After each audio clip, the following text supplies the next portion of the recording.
નારાયણપુરા જિલ્લાના અબુઝમાડ જંગલમાં બુધવારે સવારે સુરક્ષા દળે 27 નક્સલીઓને ઠાર માર્યા હતા. 20 લોકોના મૃતદેહ અને હથિયારો મળ્યા છે. માર્યા ગયેલા નક્સલીઓમાં બસવા રાજુનો સમાવેશ થયો હતો, જેના માથા પર 1.5 કરોડ રૂપિયાનું ઇનામ હતું. આ એન્કાઉન્ટર દંતેવાડા, નારાયણપુર તેમજ બીજાપુર જિલ્લાની સરહદ પર ચાલી રહ્યું છે. પોલીસને માહિતી મળી હતી કે નક્સલવાદી પોલિટ બ્યુરોનો સભ્ય અને નક્સલવાદી સંગઠનનો મહાસચિવ બસવા રાજુ અબુઝમાડના બોટેરમાં હાજર છે. આ આધારે ફોર્સ રવાના કરાઈ હતી અને સમગ્ર ઓપરેશન પાર પાડ્યું હતું. રાજ્યના ગૃહમંત્રી વિજય શર્માએ પણ એન્કાઉન્ટરમાં માહિતી આપી હતી. અમદાવાદના ચંડોળા ડિમોલિશન ફેઝ 2ના બીજા દિવસે વહેલી સવારથી જ ડિમોલિશનની શરૂઆત થઈ ગઈ છે. ચંડોળા તળાવ વિસ્તારમાં આવેલા ધાર્મિક સ્થાનોને તોડવાની શરૂઆત કરાઈ છે. કાર્યવાહીને પગલે લોકોના ટોળા એકત્ર થયા હતા. ચંડોળા તળાવમાં 9 નાની મોટી મસ્જિદો આવેલી છે. સિરાજનગરમાં આવેલી સિરાજ મસ્જિદને વહેલી સવારે તોડાઈ છે.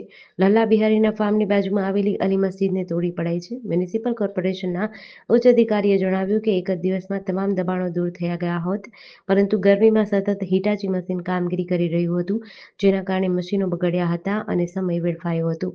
ચંડોળા તળાવની 2.5 લાખ ચોરસ મીટર જગ્યા પરથી મોટાભાગના દબાણો દૂર કરાયા છે.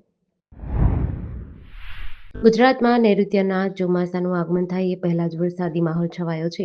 હવામાન વિભાગે આગામી 7 દિવસ સુધી રાજ્યમાં ક્યાંક છૂટાછવાયા તો ભારે વરસાદની આગાહી કરી છે. આગામી 4-5 દિવસમાં નૈઋત્યનું ચોમાસું કેરળ પહોંચી જાય એવી શક્યતા છે.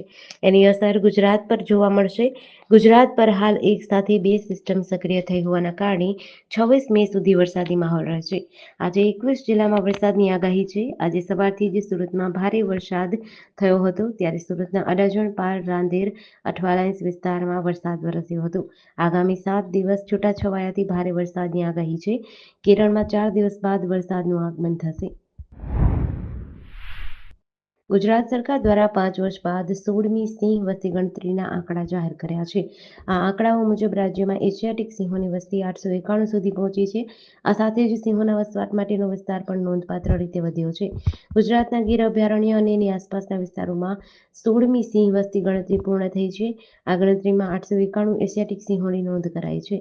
આ આંકડા એ રાજ્યમાં સિંહોની સંખ્યા અને તેમના વસવાટ વિસ્તાર બંનેમાં વૃદ્ધિ દર્શાવે છે. ગણતરી દરમિયાન સિંહોના વર્તન, વસવાટના વિસ્તારો અને તેમના આરોગ્ય પર પણ વિશેષ ધ્યાન આપવામાં આવ્યું હતું.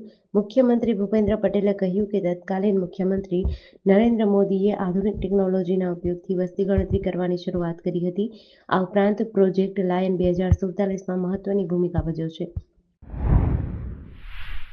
અમરેલીના લાઠી તાલુકાના લુવારિયા ગામ નજીક સોમવારે મોડી રાત્રે સિંહના હુમલામાં 22 વર્ષીય અર્દીપ ખુમારનું કરુણ મોત થયું હતું.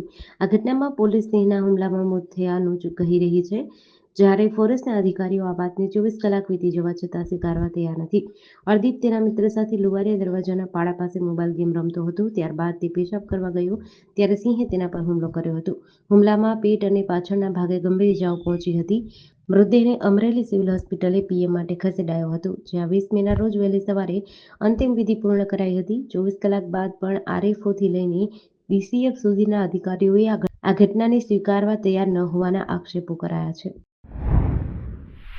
જામનગર મનપાએ રિવરફ્રન્ટ પ્રોજેક્ટ અંતર્ગત આજે મોટું ડિમોલિશન હાથ ધર્યું હતું. કાલાવડ નાકાથી નાગેશ્વર વિસ્તાર સુધીના નદીપટમાં આવેલા દબાણો દૂર કરવામાં આવ્યા છે. 3 અલગ-અલગ વિસ્તારમાં કુલ 117 જેટલા મકાનો અને દુકાનોના દબાણો હટાવ્યા છે. પ્રથમ વિસ્તારમાં 47 મકાનો, બીજા વિસ્તારમાં 16 દુકાનો સહિત 46 બાંધકામ અને ત્રીજા વિસ્તારમાં 23 મકાનો તોડી પાડ્યા છે. મનપા કમિશનર ડીએન મોદીના માર્ગદર્શન હેઠળ આ કામગીરી હાથ ધરવામાં આવી હતી. મહેસાણાથી 9 કિલોમીટર દૂર શોભાસણ રોડ ઉપર બીએસસીસી કંપનીના વર્કશોપ પાસે આગ લાગી હતી. વર્કશોપની બહાર ખુલ્લી જગ્યામાં ઓઇલ વેસ્ટ સહિતનો કચરો પડ્યો હતો. નજીકમાં કોઈ વ્યક્તિ ગ્રાઇન્ડર ચલાવી રહ્યો હતો. ગ્રાઇન્ડરનો તણખલો ઓઇલ વેસ્ટના જથ્થામાં પડતા આગ લાગી હોવાનું અનુમાન છે. બનાવની જાણ થતાં મહેસાણા મનપાના ફાયર કંટ્રોલ રૂમની ટીમ તરત જ પહોંચી હતી. અગ્નિશામક દળે પાણીનો મારો ચલાવી 10 મિનિટમાં આગ પર કાબૂ મેળવ્યો હતો. પાટણ નગરપાલિકાએ શહેરના રસ્તા પરના અનધિકૃત ધાર્મિક દબાણો દૂર કરવા માટે કડક પગલાં લીધા છે.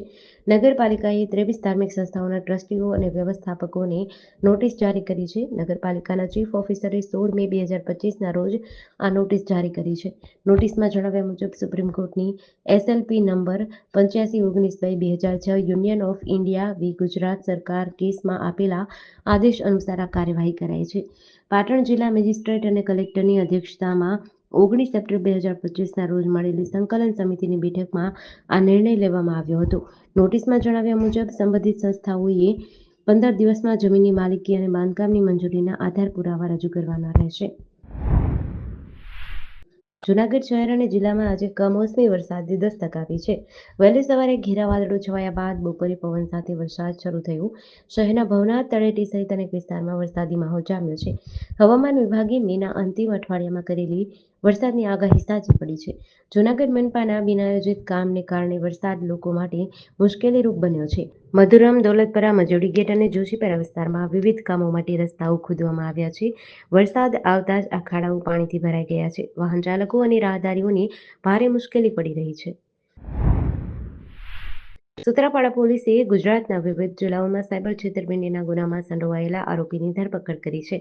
આરોપી જયેશ ઉર્ફે ડેવિલ ઝાલા છેલ્લા 2 વર્ષથી પોલીસથી ફરાર હતો.